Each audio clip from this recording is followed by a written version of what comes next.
va finir votre sélection avec Michelin. Michelin qui pourrait bénéficier de la réouverture de l'économie chinoise comme l'ensemble des valeurs du secteur de l'automobile. Est-ce que ça se perçoit dans l'analyse technique ?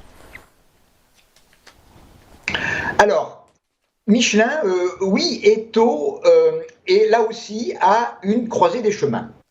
On a eu en un mois, entre la mi-février et les premiers jours de mars, en moins d'un mois, on a eu un grand mouvement baissier qui a amené les cours quasiment de 150 à 100 euros, c'est-à-dire une baisse de pratiquement d'un tiers de la valeur, avec l'ouverture de deux gaps. Un d'abord vers la fin du mois vers le milieu du mois de février, la deuxième à la fin du mois de février. On a trouvé un support aux alentours de 99,60 et on est reparti vers le haut. On est revenu début avril sur un niveau de résistance qui était le 50% de la baisse que j'ai indiquée.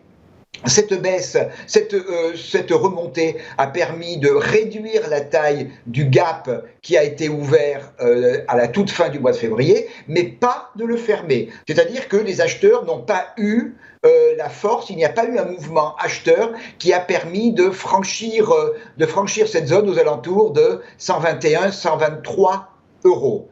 Et à ce moment-là, quand on a les acheteurs n'ont pas cette force, eh bien, on a un nouveau repli qui nous a ramené sur une zone support à 109,35 et on est maintenant à nouveau, depuis quelques jours, à l'attaque de ce cluster, là aussi, de ce cluster de résistance, donc qui est à la fois le 50% de retracement de toute la baisse, la moyenne mobile sans période, et puis, eh bien, la zone de gap qui n'a pas été refermée. Alors, là aussi, si le news flow est favorable et si on arrive toujours avec, moi j'aime bien les franchissements avec des bougies vertes d'une certaine taille qui montrent que véritablement les acheteurs ont repris le contrôle du marché. Donc si effectivement cette situation se passe, on aura un premier niveau à atteindre qui est 128,85 et au-dessus 137,30.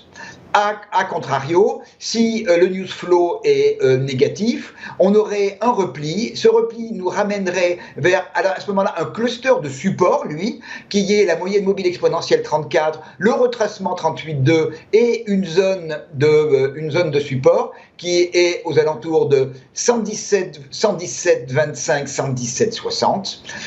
Et en cas de rupture de cette zone, on reviendrait vers 109,35 et la rupture de 109,35 mettrait fin à ce scénario haussier et pourrait ramener les cours vers le bas de début mars, c'est-à-dire vers 99,60.